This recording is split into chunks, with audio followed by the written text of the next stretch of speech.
Oh, hi guys. Welcome to the latest episode of Cricket Draft Insight. The new season is upon us.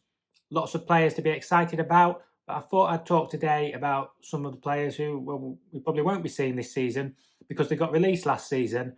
But I think there's a lot of quality there. A lot of players who you could make a really good team out of and who were a little unfortunate, really. Let's start with Sammy King at Nottinghamshire. Now I saw him score, like 44 or something against Yorkshire, and he looked really good. I think maybe Freddie McCann got some runs in that game, and then Seacharan came along, who I liked, and he just kind of got usurped. Didn't get first team opportunities, but he looked really good to me. And unfortunately, like a lot of the players on this list, once you're gone, it's quite difficult to get back in. We've seen in the One Day Cup one or two players. Worcestershire signed a few, people like Tom Hinley a few years ago. But yeah, it's difficult to get back in. But he looked good enough for me. And I just think with all the opportunities around the world, I've said recently about a lot of franchise teams and stuff just signing the same players because they're part of the furniture in these leagues. And actually, beyond that, even beyond now the county game, there are players who I think are good enough. And the next player will be a really good example. Freddie Heldreich, Northamptonshire, left arm unorthodox spinner, had a really good record. Now, I'll admit when I watched him last year, there was a bit of time where he didn't bowl that well. But I just don't think he's really captained very well. I think if you're a young player, particularly a spinner, David Willey's not a captain you want, all right? Obviously, Northamptonshire, I've said many times, have like a lot of bowling in their top order batting.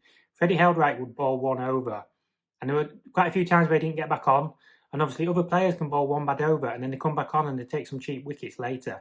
But Freddie Heldreich was coming on bowling, knowing that if he went for 10 or 12 off his first over, he's not getting back on. And I think he could have easily clawed his economy and his wickets back. He wasn't backed in the One Day Cup a year or two before. Northamptonshire don't have a great history of managing spinners very well. They let Alex Russell go. Now, I know it's Zimbabwe, but he took not far off 100 wickets over the course of a couple of seasons. Another player, actually, who is now, struggling to get first team opportunities, struggling to get a county gig. Though, moving on, Archie Lenham, who I thought was part of the furniture at Sussex, his family seemed to have some ties there. He took a 5-wicket haul in the last One Day Cup game he played, and he still got released. Now, Sussex obviously apparently have money issues, but Alex Russell, I think, did play the last couple of second 11 games for Sussex. Maybe we get to the One Day Cup, or even next season if Sussex are going to have to let some players go, and somebody like Alex Russell gets an opportunity. But Archie Lenham, another good young player who got released, along with Henry Rogers, young batter who didn't really get many opportunities in the first team, but another player just gone from the game. Moving on to another one I think was extremely unfortunate is Joseph Eklund, who did score 70 odd the year before, and I think was doing well in the second 11. But then he didn't get to go in the One Day Cup, and Hampshire let him go. Ben Brown keeping wicket, and obviously they've got Albert Mays, who had bowled before, popped up as wicket-keeper. Ali Orr has kept wicket. But I still think there could have been a place for Joseph Eklund based on what he'd done in the second 11 and such like. But these players, we had the unicorns before. I still think there could be a place for something like that. I know we talk about volume of games, but you could structure things differently. I thought about European 11, something like that. Maybe even a couple of sort of out of contract fringe 11s, or even these like county select 11s. Maybe don't have a county select 11, maybe have an out of contract 11, and have them play a few different format games against touring teams, and maybe they do so well, and these guys get snapped up for the One Day Cup. And then off the back of that, they get snapped up for a bit longer. One or two others who spring to mind, Alex Thompson would be one at the forefront. Obviously, Derbyshire signed Shoaib Bashir. Alex Thompson, I've always thought was a really good cricket draft pick. Bowled a lot of overs, kept it tight, bowled a lot of maidens, could bat a bit. Like, really decent little player, but they just let him go. Like I say, signed Bashir, maybe one or two other different types of spinners, Morley. But I think that's a really harsh release on Alex Thompson. Similar player in a way is Marcus O'Riordan at Kent. Now, he did have a habit of being injured. I still think he was a good all-round player who they could have made a bit more out of.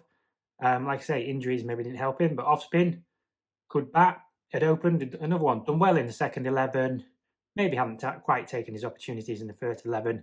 Injuries certainly didn't help, and probably slips away from the game now. Tom Bevan at Glamorgan is another one. Scored 100 in the One Day Cup a few years ago. Developed his spin bowling, but his identity seemed a bit lost, and I guess ultimately he got replaced by Ben Kellaway. He had a few opportunities in the first team recently last season, didn't take them, and like I say, the emergence of Ben Kellaway has cost him. But like I say, he scored 100 in the One Day Cup a year or two ago, so he obviously can play. And amongst a few others, Roman Walker, probably the most high profile. He left Glamorgan a few years ago, didn't he? Go to Leicestershire. He popped up in the, UAE T10 or whatever. Never quite got himself in at Leicestershire. But was it the year before? He had a few One Day Cup games and then he got back in last year. And there was a decent effort in a game or two. I think I remember watching a county championship game that was going to the wire and he was involved, but then, again, released. And probably hard to see how to get back in. Because obviously some of these players, I go back to the King example. So he kind of got usurped by Citroen. I said McCann and then Citroen. They have Travis Holland. I don't know much about Travis Holland. But he's still there. But I guess there comes a point, maybe you don't know who's better, but if somebody's getting a bit older and they're not playing first team, maybe they're on the higher salary, there comes a point where you let them go. And then you find time to find out whether these other guys are good enough. Citroen, of course, made a few starts, got in the first team, did really well in the second 11. I hope he gets opportunities to crack on. And I was maybe going to save this for another article, but there's quite a few bowlers, another video or an article, quite a few bowlers. Dom Leach, Ben Morris, Harry Darley, James Hayes. I think they're all in the last year of the contract, all right-arm bowlers. Hayes played a bit in the One Day Cup last year. Darley didn't get a game. Leach wasn't great. Morris, if nothing else, the One Day Cup's going to be important to them to try and get more opportunities, secure another year's contract, maybe make an impression to be signed elsewhere. Be interesting to see how that pans out. Harry Duke is one I've mentioned in the last year of his contract. If Bairstow is around at the start of the county championship, again, Duke might be waiting to the One Day Cup and have to do very well there. It's sort of thin ice, isn't it? And like I say, once you're gone, very difficult to get back in.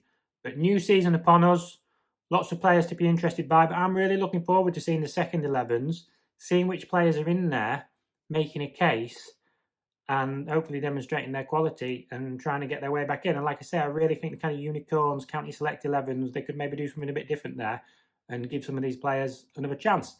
But those are my thoughts on some players who've been released. Let me know if you think any of those guys were good enough, if you've seen them play. Thank you very much for watching. Hope you're looking forward to the County Championship arriving soon and new cricket draft game hopefully going live soon. How's that?